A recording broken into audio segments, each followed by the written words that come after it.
누가복음 22장은 예수님이 이제 죽으시기 전 한 3일 전에 있었던 이야기라고 할 수 있어요. 그러니까 1절부터 6절은 이틀 전의 이야기라면 5절 이하는 이제 그 이하는 이제 하루 전에 이제 있었던 이야기라고 할 수 있는데요. 7절 이하는 6월절이 이제 다가오면서 하루 다가왔어요. 하루 전인데 그 대제사장과 서기관들이 예수님을 죽이려고 했고 또 가룟 유다는 예수님을 더 이상 따를 수가 없었습니다. 두 이해 조건이 잘 맞아 떨어진 거죠. 왜 가룟 유다는 따를 수가 없었을까요? 그의 마음은 예수님을 통해서 무엇인가를 얻고자 했기 때문에 오늘 보면 이제 돈이 그의 마음의 중심에 있었다는 것을 알 수 있어요. 그러니까 돈과 하나님을 겸하여 섬길 수 없다고 이야기를 하잖아요. 결정적인 순간에 이제 그것이 드러나는 것을 보여주고 있어요. 대제사장과 서기관들은 이제 가룟 유다에게 돈을 주었고 유다는 예수님을 넘겨줄 이제 것을 허락을 해요. 이제 기회를 찾고 있는 거죠. 7절 이하는 이제 6월절 이야기를 우리에게 알려주고 있는데요. 예수님이 죽으시기 하루 전의 이야기라고 할 수 있어요. 굉장히 빨리 시간이 지나가 버리잖아요. 예루살렘 입성하자마자 그냥 죽음의 현장으로 내몰아가는 것을 이제 보고 됩니다. 모세 때 제정되었던 이제 6월절 만찬, 이제 오늘이 마지막 만찬이 되는 거예요. 그리고 이제 육신을 입고 제자들과 함께하는 그 이제 마지막 만찬이라고도 할 수 있죠. 그리고 최후의 만찬이라고 이제 이야기를 하잖아요. 그러니까 너무나 이제 의미 있는 시간이고 정말 이렇게 은혜가 되는 시간이지만 예수님이 뭐라고 하냐면 제자 중에 하나가 자신의 팔 사람이 있다 이렇게 이야기를 하고 있어요. 그러니까 제자들은 이제 서로 의심을 하면서 쳐다보는 중에 이제 곧이어서 이제 다툼이 일어나요. 누가 더 크냐? 그러니까 주님은 이제 구속을 이룰 수 있는 그 마지막 때가 다가오는데 제자들은 이제 아무래도 예수님으로 말미암아 새로운 시대가 열려지겠구나. 그 중에 이제 자기들이 거기에서 누가 크는지에 대한 관심만 가지고 있었던 것 같아요. 죽음의 이제 이 순간을 다하면서 예수님은 이제 마지막까지 최선을 다하고 있다는 게 뭐냐면 39절에 보니까 습관을 따라 감난산으로 기도를 하러 가셨다고 그래요. 자신의 죽음으로 죽음 아래에 있는 사람들을 구원하시고자 하는 그 마지막 사명들을 다 하고 있는데 정말 할 수만 있다면 이 마지막 순간을 피하고 싶은 예수님의 마음을 우리에게 보여주고 있어요. 왜냐하면 죽음이라는 게 이제 육체적인 고통이면서 하나님과 끊어져야 될 단절될 고통이거든요. 그래서 이 고통을 피하기 위해서 아버지여 만일 아버지의 뜻이거든 이 잔을 내게 옮기시옵소서 이렇게 그러나 이제 그 아버지의 뜻이 이루어지기를 원하는 그 하나님의 뜻 앞에서 자기 자신이 이제 굴복하는 예수님의 모습을 우리에게 보여주고 있는데 이후에 이제 대제사장과 서기관들이 가룟 유다를 앞세우고 예수님을 잡으러 오게 되고 예수님을 희롱하고 때리는 사건들을 보여주고 있어요. 그리고 이제 그러면서 공의 앞에 끌려가서 이제 신문을 받는 이야기로 22장이 마쳐지게 되는데 22장의 말씀을 이렇게 쭉 읽고 묵상하면서 저는 제자들 편과 예수님 편에서 우리가 찾아야 할 교훈이 있다라는 생각을 갖게 되었어요. 첫 번째는 이제 제자들 편에서 갖는 교훈인데요. 예수님이 죽으시기 전에 제자들은 특별한 은혜를 많이 경험하게 되었죠. 13장, 요한복음 13장에 가보면 세족식에 관한 이야기를 이제 소개해주고 있어요. 그러니까 지금 오늘 누가복음과 공관복음서에서는 마태, 마가, 이제 누가복음, 공관복음이라고 이야기하죠. 거기에는 이제 우리 6월절 만찬에 대해서 이야기를 해주고 있는데 또 요한복음에는 세족식에 관한 이야기를 해주고 있거든요. 그러니까 특별한 하나님의 섬김, 하나님 안에서 은혜로운 어떤 그 만찬의 기쁨들, 이 모든 것들을 누리고 있는 이야기를 소개해주고 있어요.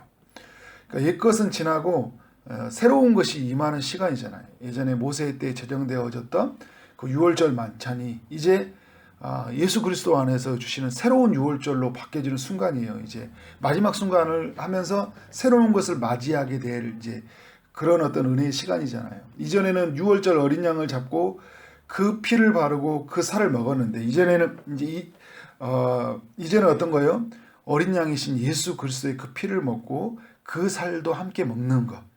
영원히 줄이지 않고 영원히 목마르지 아니하는 그 주님의 살과 피를 이제 기념하며 나아가는 그런 시간이니까 옛 언약에서 새로운 언약으로 바뀌어가는 모세를 이제 중보자로 세웠지만 이제는 예수 그리스도를 중보자로 세우시는 그런 언약들을 맺는 이 현장을 경험하고 있는 거예요.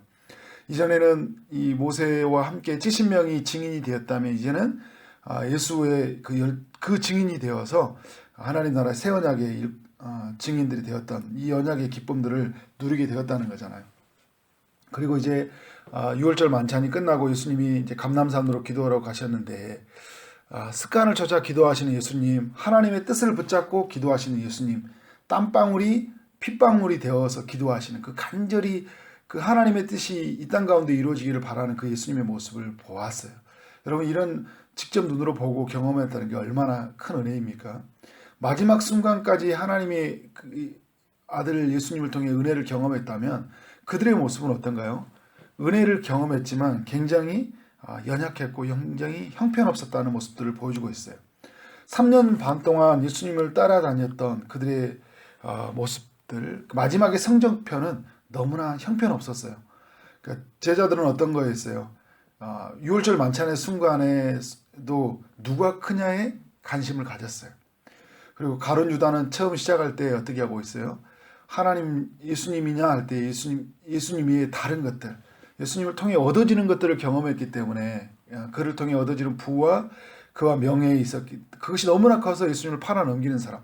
또 제자들도 다른 제자들도 별반 다를 게 없었던 거잖아요. 누가 크냐에 관심이 있었기 때문에 예수님이 이제 감람산에서 기도할 때 유혹에 빠지지 않도록 너희도 기도하라고 이야기를 했거든요.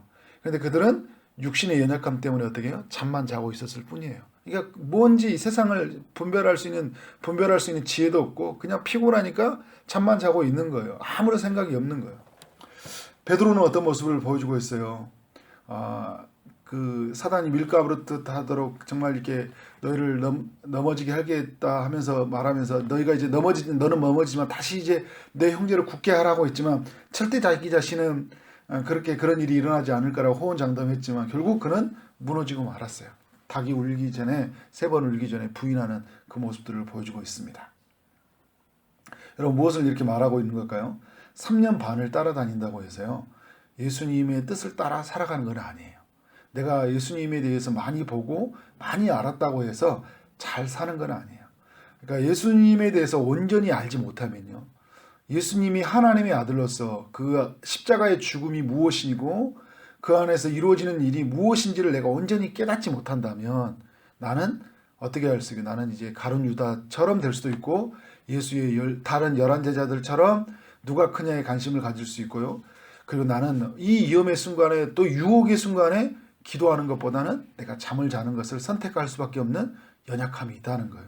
그래서 오늘 우리는 예수 그리스도가 누구인지 성령을 통하여 온전히 아는, 그래서 내게 있는 그 지정의로 전인격적으로 알아야 돼요.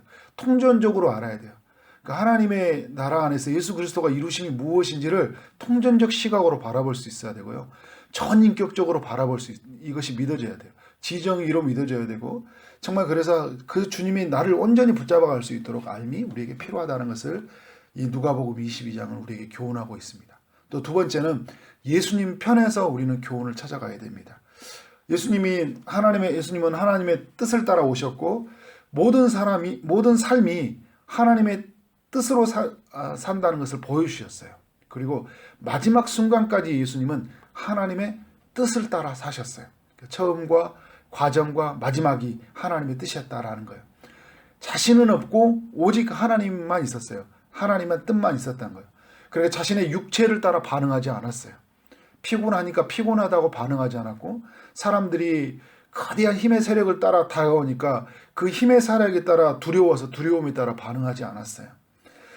자신의 죽음의 고통이 찾아온다고 피할 것을 찾는 것이 아니라 그는 기도할 것을 찾았고 하나님의 뜻을 묻는 것을 찾았어요.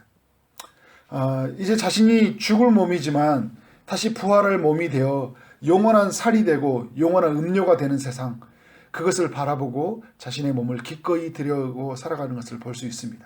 그래서 능력을 참았고 제자들의 부인마저도 그들은 견뎌야 했어요. 자기가 정말 섬겼던 이 제자들에게 섬기고 나는 너희를 섬기노라 이야기했던 주님의 말씀처럼 끝까지 주님은 제자들을 섬기는 모습을 보일 수가 있어요.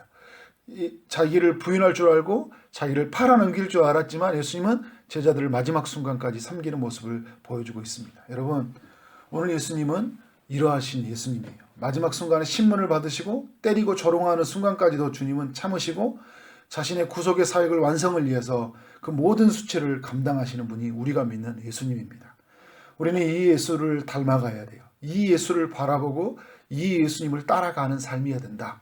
제자들은 아직 연약해서 자신의 눈에 보이는 걸 따라 살아가고 돈이냐 하나님이냐 그 기로에 서서 돈을 선택하고 그리고 자신이 가지고 있는 그 두려움을 피할 수 있는 길을 선택했다면 이제 우리는 예수님을 온전히 아는 성령을 통하여 알았던 저들이 주님을 따라갔듯이 우리 또한 이제 예수님을 따라가야 된다. 그래서 오늘 말씀의 결론을 내리면 이 제자들의 이야기를 통해 우리가 예수님을 온전히 알아가야 되고 또 예수님 편에서 정말 우리는 하나님을 온전히 뜻을 따라 사는 삶이어야 된다. 이것이 오늘 하루의 삶이어야 되고 평생의 삶이어야 된다는 걸 이제 누가복음의 22장을 여러분 읽고 또 읽으면서 하나님이 어떻게 일을 행하셨는지를 경험하기를 원하고요. 저도 이제 성경을 이제 계속 묵상하고 또 이 새벽에 올 때마다 이 아침 누가복음 22장을 틀어놓고 있잖아요. 틀어놓고 계속 반복해서 들어봐요. 듣고 또 들어보면서 오늘 주시는 이 말씀 속에서도 누가복음 22장이 내게 어떤 의미가 있을까 또 이렇게 생각해보고 나아가는데 여러분은 22장의 이야기를 또 읽고 듣고 또 묵상하면서 예수의 이야기가 우리의 이야기가 되고 정말 제자들의 형편없는 이야기가 우리의 이야기가 되지 않도록 정말 성령 안에서 거듭나서 정말 새롭게 하나님께 영적인 비춰짐을 통해 주시는 이야기가 그 제자들의 이야기가 우리 이야기가 될 수 있도록 끝없이 기도하시고 하나님께 은혜를 구하는 여러분의 삶 되어지기를 주님의 이름으로 축원합니다. 아멘.